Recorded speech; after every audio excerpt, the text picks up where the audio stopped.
Bom, nessa aula iniciaremos a apostila 8, Química do Cotidiano e do Sistema Produtivo.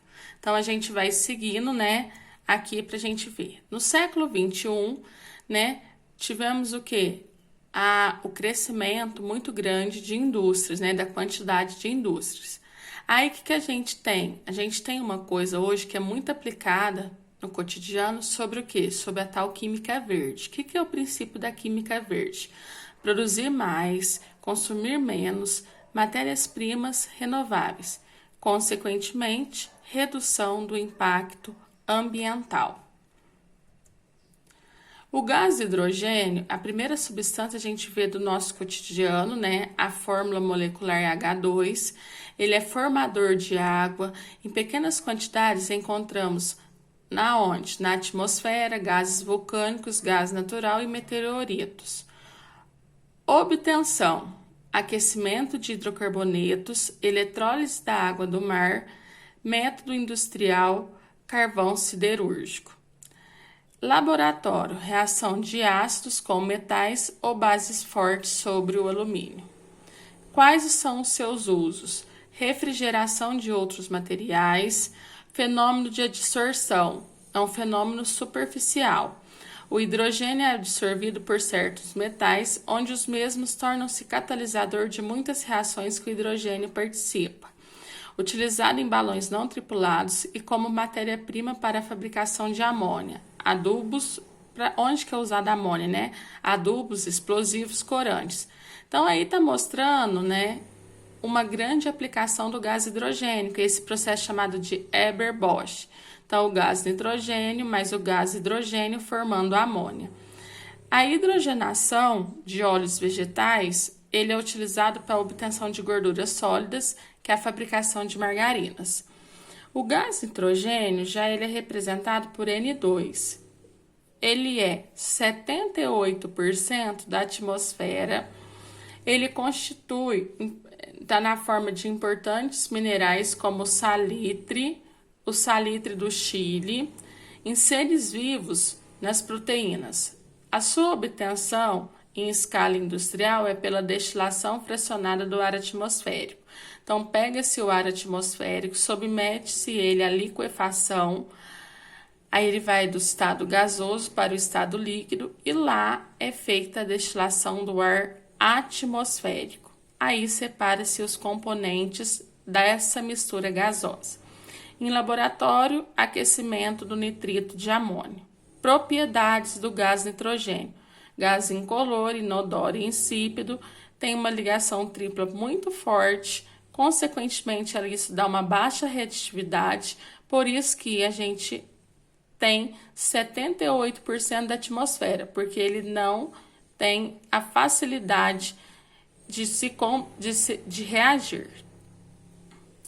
Quais são os seus usos? Obtenção da amônia, alimentos embalados com nitrogênio para conservar suas colorações e seus sabores. Conservação de embriões humanos, A parte de congelar óvulos ficam em tanques de nitrogênio. Esse daí eu coloquei é uma imagem do quê? De tanques que estão pessoas que morreram acreditando que logo terá um modo que elas vão tornar-se imortal, então elas voltariam à vida. Então aí dentro estão congeladas pessoas no nitrogênio para que não se decomponha o seu corpo, para que seu corpo permaneça intacto. Então elas morreram pensando assim, isso você só encontra nos Estados Unidos e na Europa. Aqui no Brasil, eles congelam só material genético.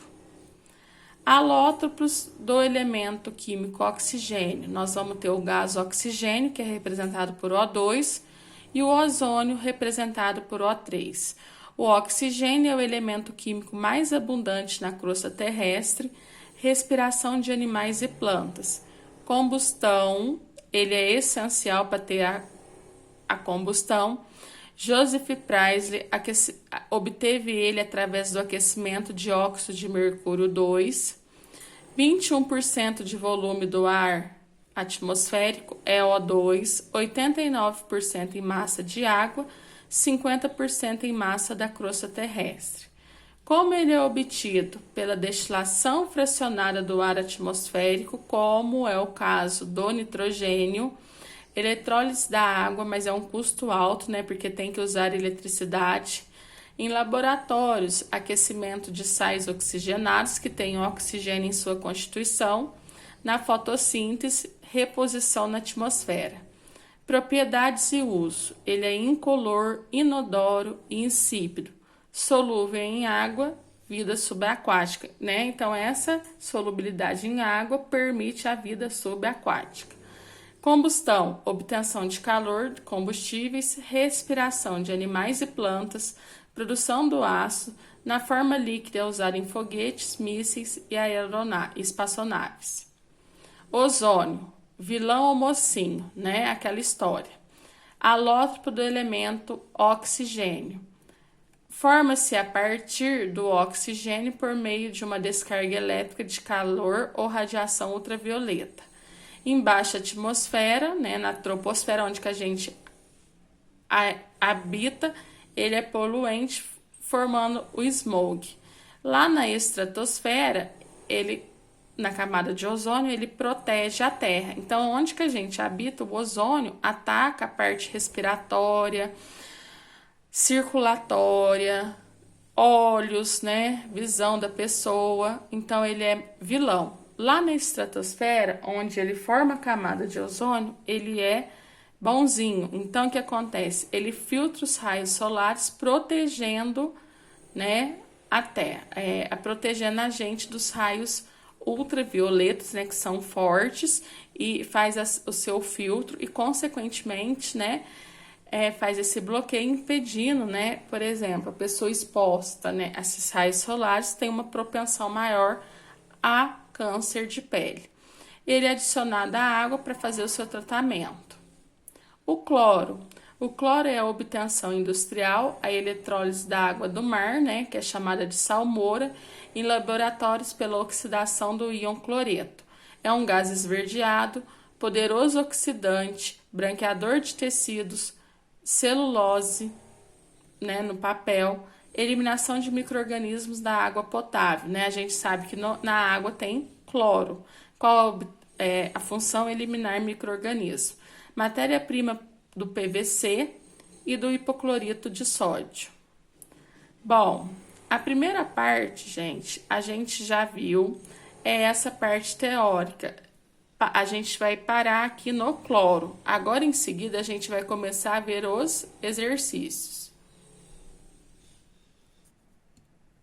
Essa aula, gente, é uma aula teórica, particularmente não tem, assim, é muito decorativo, não tem, assim, um conteúdo específico. Então, a gente vai agora começar a fazer os exercícios dessa aula. Então, veio aqui o primeiro, ó. Em qual das reações abaixo o gás produzido é incolor, inodoro, combustível e mais leve que o ar? Quem tem essas características, né? Produzido, então ele vai ser um produto na reação. O gás cloro, ele é esverdeado, então não pode ser ele. O gás hidrogênio, ele não é mais leve que o ar. Aqui é o gás carbônico. Então, quem é a letra D. O gás mais leve, menos denso, incolor, com todas essas características, é o gás hidrogênio, certo?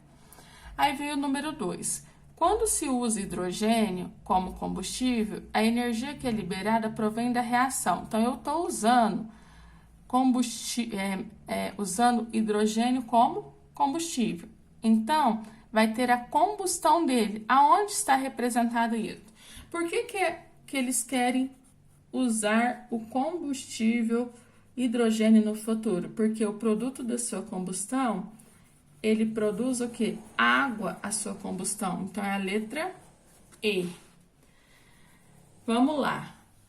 Número 3. Esta questão relaciona-se com as características de alguns elementos químicos. Indique a afirmativa correta. Cobre, metal avermelhado, muito usado como condutor elétrico, reage com ácido nítrico concentrado. Aquele que é incorreto. Isso está correto. Alumínio, metal leve, utilizado em construções, reage tanto com ácidos como base. Isso está correto também. Enxofre, sólido amarelo pálido, queima na presença de ar. É um sólido amarelinho mesmo, pozinho amarelo. Aí a gente vem. Cloro, gás de fórmula, Cl2 está correto, cor amarela esverdeada, propriedade oxidante, perfeito.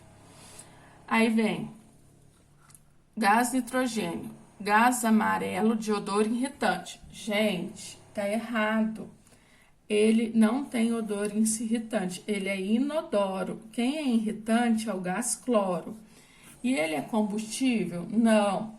Ele tem baixa reatividade química, tanto é que 78% do ar atmosférico é ele. Então, é a letra E, está incorreta. 4. Indique a única afirmativa que não constitui uma característica do elemento químico oxigênio.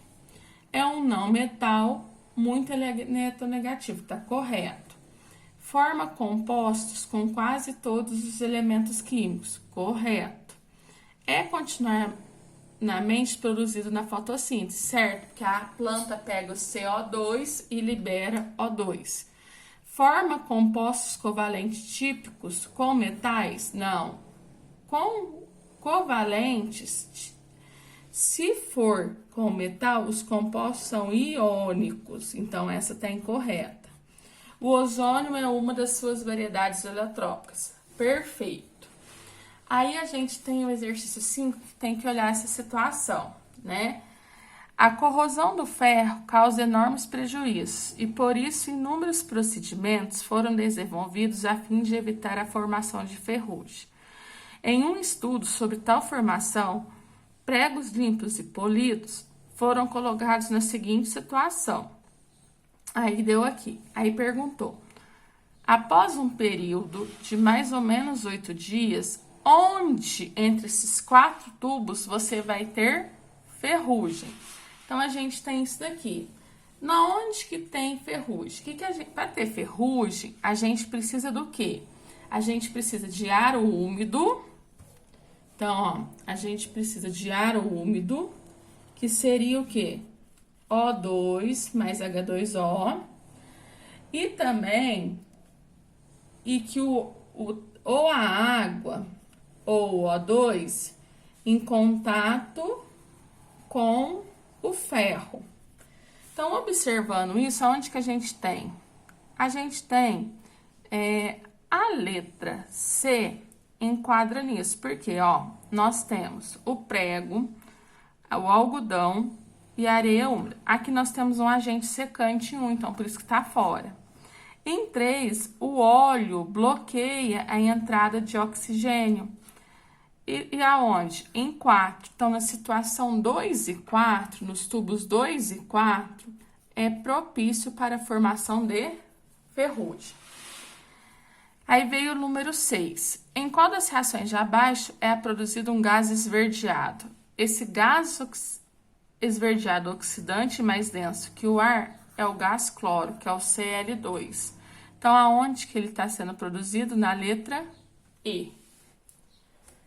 Aí, agora a gente vai para os próximos exercícios.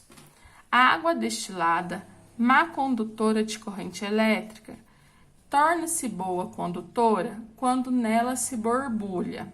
Aí veio a letra C. A água destilada, má condutora, se eu borbulhar o que ela vai tornar boa condutora? Oxigênio? Não. Argônio? Não. Argônio nem reage. Hidrogênio? Não. Nitrogênio? Não. O gás cloro, ele é fortemente oxidante. Então, o que vai acontecer? O gás cloro interage com a água e vai formar HCl aquoso e HClO aquoso, que são ácidos, e ácidos são condutores de corrente elétrica. Aí agora a gente vai para o exercício 8. A amostra dos gases nitrogênio, oxigênio e cloro foram recolhidas não necessariamente nessa ordem. em recipientes rotulados A, B e C. Cada recipiente contém um desses gases, a fim de ilustrar algumas propriedades dessas substâncias. Com cada recipiente foram feitas as seguintes experiências. Introduziram raspas de ferro aquecidas ao rubro. Apenas nos recipientes A e B observaram a transformação das raspas de ferro. Cheiraram-se os conteúdos. O de A, assim como o de C, eram inodoros. O de B provocou forte irritação na mucosa nasal. Identifique os gases A, B e C. O B, ele provoca irritação nasal. Então, o B, aí, ele só pode ser quem? O B, então, eu tô fazendo o 8, letra A. O B só pode ser, como ele é irritante, ele só pode ser o gás cloro, né? Porque ele é irritante e reage com o ferro. Aí a gente vai descobrir o A e o C. Bom, o A, ele são inodoros, né? E o A e C, o A teve uma transformação. Então, o A é o O2, porque ele é inodoro e ele reage com o ferro. O C não reagiu com o ferro, só que ele é inodoro, então é o gás nitrogênio. Então, ele é inodoro e não reage com ferro. Aí veio a letra B. Veio aqui. Vamos ler. Escreva a equação química balanceada da reação do conteúdo B com o ferro. Então, ó, o ferro mais o gás cloro, que é o Cl2, forma FeCl3. Então, a gente tem que ter que balancear, pôr um 2 aqui, um 3 aqui e um 2 aqui na frente. Então, a equação que acontece é essa daqui, ó. Então, o ferro, né, esse ferro é o mais oxidativo, que é o Fe mais 3, ele fala. O que acontece? Aí tem gente que vai falar assim pra mim assim, mas por que não pode ser o Fe mais 2? Porque o Fe mais 2, ele é utilizado, ele reage, sabe com quem? O Fe mais 2, ele reage com o HCl, tá? O Fe mais 3, ele reage com o cloro. O ferro com carga mais 2, ele reage com o HCl. Por isso que eu não pude obter FeCl2. Mas é esperado, tá, gente, que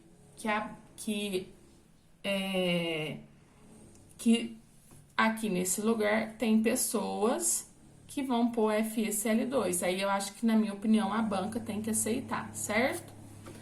Aí veio o exercício 9. A natureza me dissolveu fartamente no mar. O homem me coloca na água para bebê-la sem risco. Que elemento químico poderia falar assim? O homem coloca na água para bebê-la sem risco. Então, 9, né? O elemento químico é o cloro. Aí veio a letra B. Dê a fórmula ou o nome das substâncias na quais esse elemento aparece na água do mar e na água potável. Na água do mar, ele aparece na forma de quem?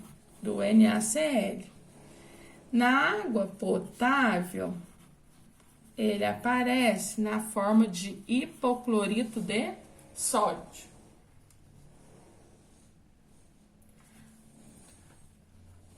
Vamos lá, agora a gente vai fazer o 10. Em 1996, vamos lá. Em 1996, um grupo de cientistas recebeu o Prêmio Nobel de Química pela síntese de uma molécula de formato esférico denominada fulereno, C60, que é essa estrutura aqui. Além dessa substância, A grafite e o diamante também são constituídos de carbono. Os modelos moleculares dessas substâncias estão representados a seguir. Aí veio, né, também, lá atrás deu o fulereno e o grafite, aqui deu o diamante. A respeito dessa substância é correto afirmar. O que a gente sabe de cara? Que o fulereno, o diamante e o grafite são alótopos do elemento carbono, certo? Vamos lá, número 11. Segundo o artigo, grafeno será o silício do século XXI, do físico Carlos Alberto Santos, publicado na edição online da revista Ciência Hoje. O grafeno é uma forma de carbono, uma folha com espessura de um átomo, constituindo o que é conhecido como estrutura genuinamente bidimensional. Se for enrolado na forma de um canudo, recebe o nome de nanotubo de carbono. Se for manipulado para formar uma bola, é conhecida como fulereno. Então, o grafeno, se ele for enrolado, nanotubo. Na forma de uma bola, fulereno. Sobre o carbono e suas formas cristalinas, assinale a única afirmativa verdadeira. As diversas estruturas como grafite, diamante, grafeno e fulereno são isótopos? Não, são alótropos do elemento carbono. Aí, vamos lá, seguindo. O grafeno é considerado um substituto do silício por ser um semicondutor, além de ser mais resistente e mais abundante na natureza. Gente, não tem nada a ver. Ele não é mais abundante na natureza, não, porque ele é obtido, né? Ele é feito. A estrutura do grafeno apresenta átomos densamente compactados e com ligações duplas conjugadas. Bom, não está aparecendo aí, tá? Nós vamos dar uma olhadinha, ó. O que acontece? O grafeno, ele é formado por hexágonos. E para dar o número de ligação, tem que ser hexápodos com duplas ligações conjugadas, tá? Para dar certo. Então, gente, por isso que a letra B. O que é conjugada?